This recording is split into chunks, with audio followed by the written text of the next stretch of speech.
ఇప్పుడు ఈ మేడిగడ్డ బ్యారేజ్ విషయంలో ఆ సేలియెంట్ ఫీచర్స్ మీ అందరికి తెలిసినవే. 100 మీటర్ల మీద కట్టారు.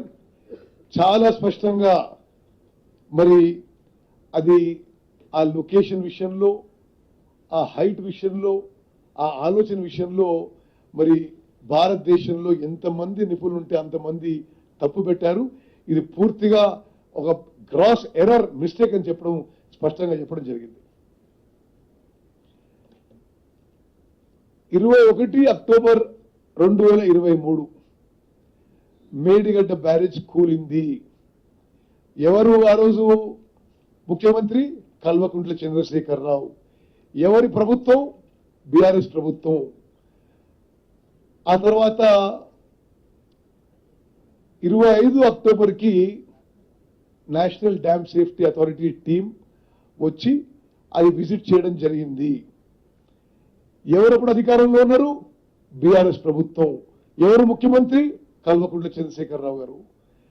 మరి 1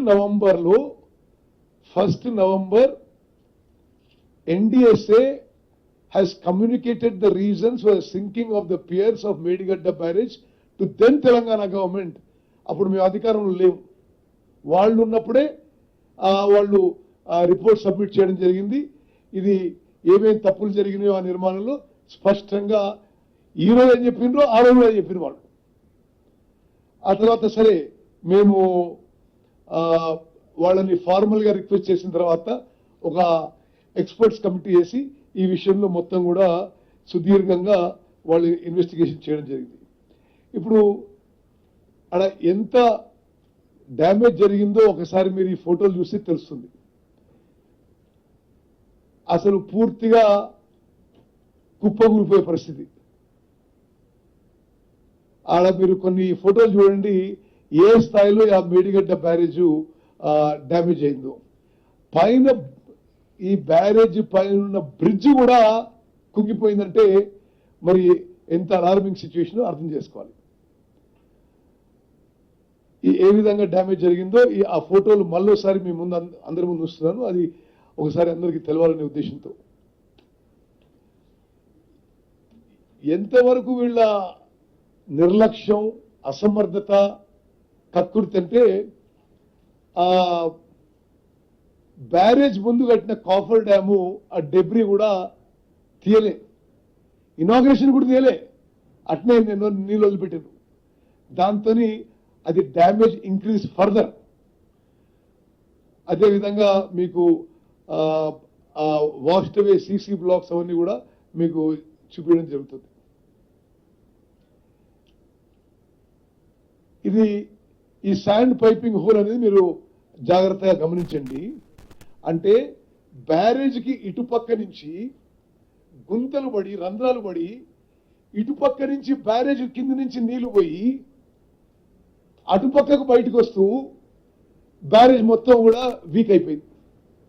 ఇది లెఫ్ట్ సైడ్ బాటమ్ ఉన్నది మీరు చూడండి, శాండ్ పైపింగ్ హోల్. ఇట్లా అనేక రంధ్రాలు పడ్డాయి. అంటే బేసిక్ ఫౌండేషన్ వాజ్ వీక్. అదేవిధంగా మరి ఇతర ఫోటోలు కూడా ఒకసారి చూడండి.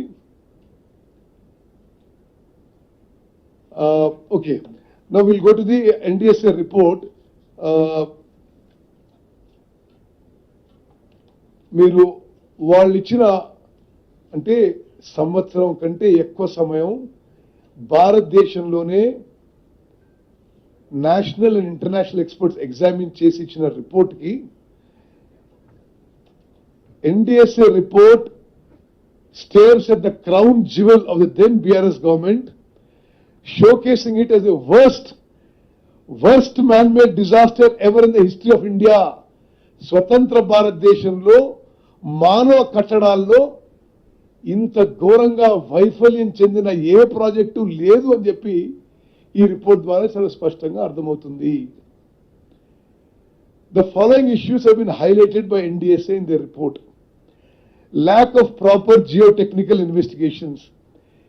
మరి సైంటిఫిక్ టెక్నికల్ నాలెడ్జ్ కాకుండా కనీసం అసలు అక్కడ సాయిల్ టెస్టింగ్ సరిగ్గా చేయలేదండి వీళ్ళు. ఆ ఆతృత ఏందో, ఆ తొందర ఏందో, ఆ కకృతి ఏందో, ఆ అసమర్థ ఏందో ఆ అహంకారం ఏంటిదో. కనీసము ప్రాపర్ సాయిల్ టెస్టింగ్ చేయలేదు వీళ్ళు. Lack of proper geotechnical investigations, design deficiencies, construction defects, failure of modelling studies, structural distress. అంటే స్ట్రక్చర్ ఇప్పుడు కూలిపోయే పరిస్థితి, కొంత కూలిపోయింది, ప్రతిమే కూడా కూలిపోయే పరిస్థితి అనే విషయం. absence of quality control. అసలు క్వాలిటీ కంట్రోల్ అనే లేదు ఆ టైంలో.